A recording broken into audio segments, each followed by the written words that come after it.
हरिओम हरे कृष्ण।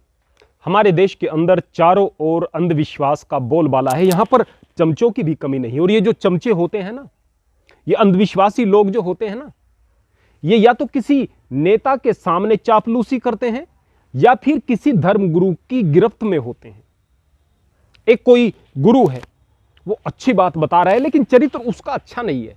अभी आप उससे प्रभावित हैं, हो सकता है आपका प्रभावित होना स्वाभाविक भी है, लेकिन जब पता चल जाए कि यह आदमी दुष्ट है, यह आदमी केवल चिकनी चुपड़ी बात कर रहा है, इस आदमी का चरित्र खराब है, उसके बाद आप उसको छोड़ दें तो यह समझदारी होती है। उसके बाद भी आप चिपके रहें तो यह अंधविश्वास होता है, यह अंधभक्ति होती है, यह चमचागिरी होती है। नेता आपके सामने है, आप उससे जुड़े हुए हैं इसलिए कि लोक सेवा कर रहा है, लेकिन जब पता चले कि इसका कुछ न दीन है, न इसका ईमान है, न इसके सिद्धांत हैं, उसके बाद आप उसको छोड़ दें तो यह आपकी कर्तव्य निष्ठा है, आपकी समझदारी है। लेकिन आप फिर भी चमचे बने हुए हैं, चाहे अपनी बिरादरी का हवाला दे करके, चाहे आप किसी अन्य वजह को बता करके, लेकिन आप चमचागिरी कर रहे हैं तो आप केवल चमचे हैं।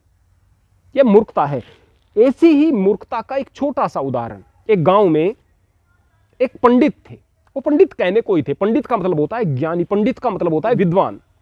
लेकिन अगर कोई जाति के कारण अपने आप को पंडित कह रहा है तो उसका क्या किया जा सकता है। ऐसे ही पंडित जी थे, विद्वता का उनके पास में कुछ नाम नहीं था, कोई दूसरा काम नहीं कर सकते थे, तो उसने सोचा कि बस मैं अपना पारंपरिक काम यदि करूं तो ज्यादा बेहतर होगा। उसने कुछ संस्कृत के श्लोकों को जैसा कैसा करके रट लिया, कुछ मंत्रों को रट लिया, अशुद्धियों के साथ में वह उसको बोला करता था, लोगों पर धाक जमाया करता था। लोगों को लगता कि बड़ा विद्वान पंडित है।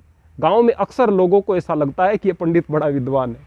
मैं अक्सर जाता हूं धार्मिक कार्यक्रमों में, वहां पर बहुत सारी अशुद्धियों के साथ में मंत्रोच्चारण करते हुए लोगों को देखता हूं, कर्मकांड करने वाले लोगों को देखता हूं। मैं इसलिए नहीं बोलता कि भाई अगर ये शुद्ध भी बोलेगा तो भी इन गांव वालों का कुछ भला नहीं होने वाला है। क्यों? क्योंकि इनको पता ही नहीं कि सामने वाला शुद्ध बोल रहा है या अशुद्ध बोल रहा है। इनका कुछ इंटरेस्ट ही इसमें नहीं है। रहा सवाल परमात्मा का, तो वहां तक तो भाषा नहीं, वहां तक तो आपके भाव पहुंचते हैं। भाई, आप संस्कृत में बोल रहे हो, उर्दू में बोल रहे हो, फारसी में बोल रहे हो, इंग्लिश में बोल रहे हो, हिंदी में बोल रहे हैं, भाव आपके बिल्कुल शुद्ध हैं तो वो भाव पहुंचते हैं वहां तक। तो खैर, मंत्रों की अपनी एक महिमा होती है, श्लोकों के अंदर ज्ञान होता है, लेकिन उस ज्ञान को लेगा कौन? इसी तरह से गांव में सामान्य अंधभक्त कुछ रहा करते थे, उन पर धाक जमा ली। उस पंडित ने कुछ मंत्रों को याद करके, कुछ श्लोकों को याद करके अशुद्ध बोलता था, लेकिन गांव वाले सोचते थे कि बड़ा विद्वान है, भाई बड़ा विद्वान है। उसकी विद्वता के चर्चे चारों ओर फैल गए और वो बार बार कहने लगा कि दुनिया का कोई भी व्यक्ति मुझसे आकर शास्त्रार्थ कर ले, मैं उसको पराजित कर दूंगा, क्षणों में पराजित कर दूंगा।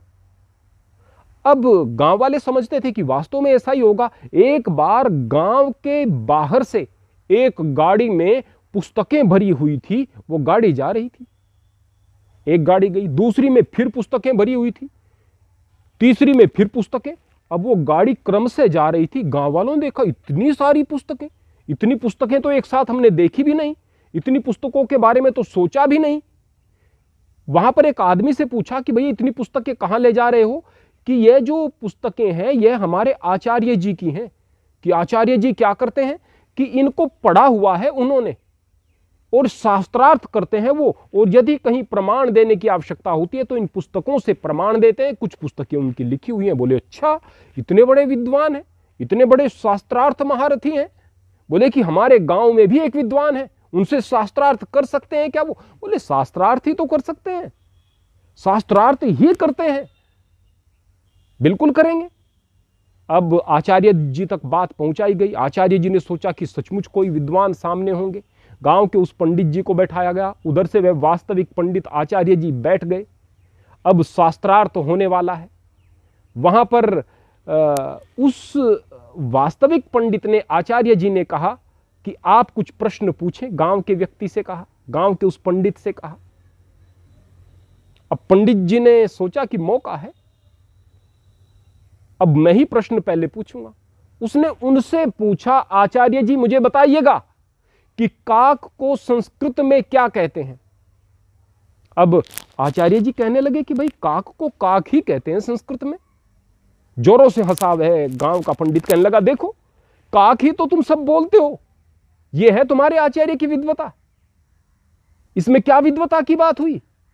काक तो आप लोग बोलते ही हो, काक को काक ही संस्कृत में कहते हैं, ऐसा कैसे हो सकता है? संस्कृत तो बड़ी जटिल भाषा है, देववाणी है, इसको काक ही थोड़े ही कहेंगे।